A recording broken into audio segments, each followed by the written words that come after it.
Hi guys, welcome to Wanna Talk with Brandy. I'm so happy to be here today and I'm so thankful that you decided to join me.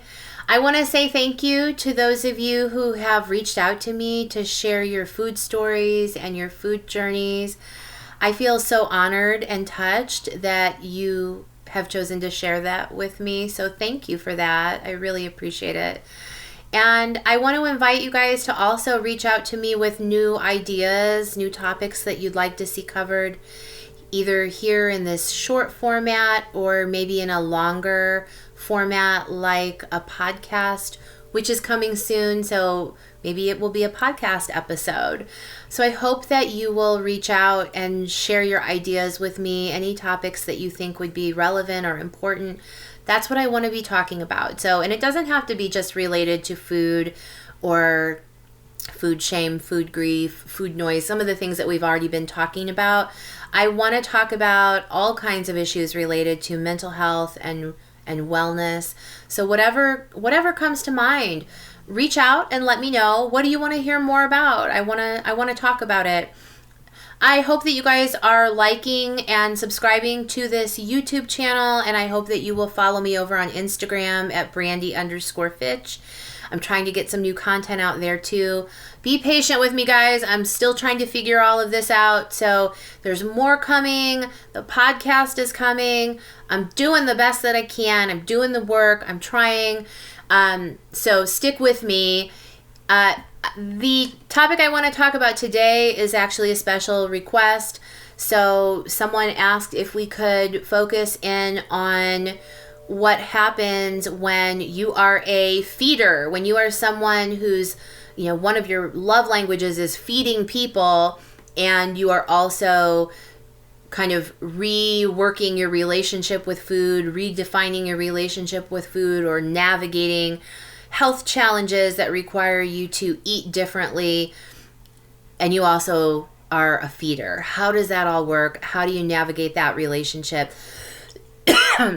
Excuse me. So I want to talk just briefly about that today and just kind of spark some interest. I think this will resonate with many of you, not all of you. Not all of us are feeders. Some people hate cooking. They love eating and they hate cooking, and that's okay too.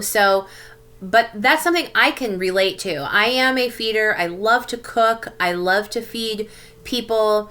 There's a real sense of accomplishment and satisfaction for me, a real sense of purpose and meaning and fulfillment in feeding people, in preparing food and serving it to others, and then watching them enjoy the food. I love that. And so that's been a real challenge for me over the last year or so, trying to figure out how I can still do that when I feel like food is breaking up with me and I'm not getting the love from food anymore. And that's made it really difficult for me to want to engage in cooking in the same way.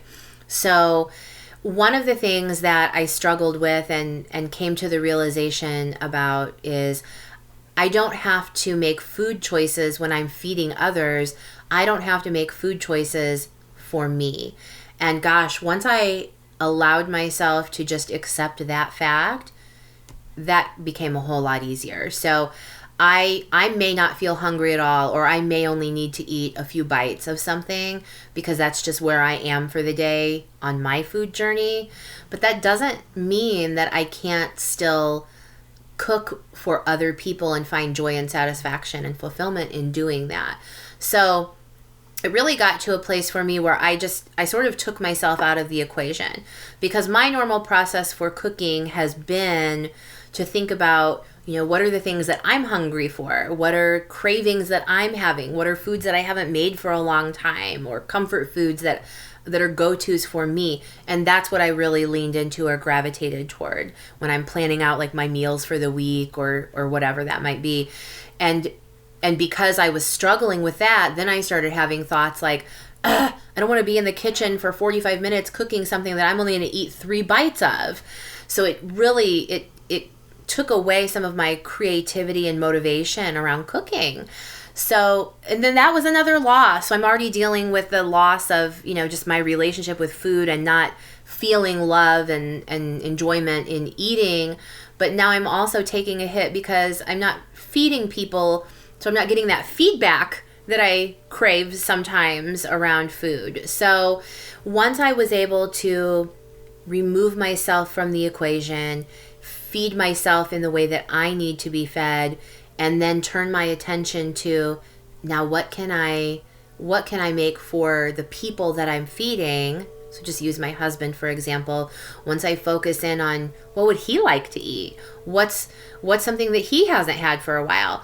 Once I allowed myself to do that, not only was I able to reignite my fulfillment in feeding him, but I also found that I was challenging myself in new ways, because I started cooking foods that I don't like, I have no interest in, but I knew he would like.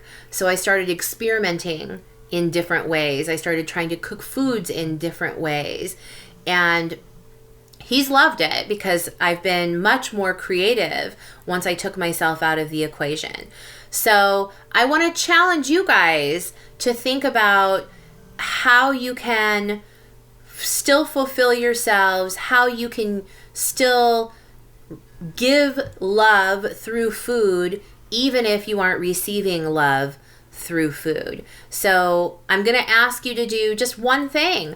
Just think of one food or one meal. If you are someone that is a feeder, if you are someone that loves to feed people and you really get a sense of fulfillment from doing that, but you're struggling because of your own relationship with food, challenge yourself just once over the next week. Challenge yourself to prepare one meal, taking yourself completely out of the equation and focusing 100% on what the people you're feeding, what would they love? What's something that you know they would love? What's something maybe that you've never tried before because it wasn't of interest to you?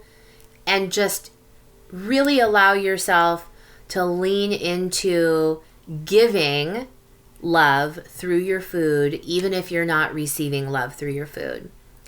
I hope that you guys will follow me on Instagram, like and subscribe to this video, share your ideas with me, keep sharing your food stories with me. I love hearing that.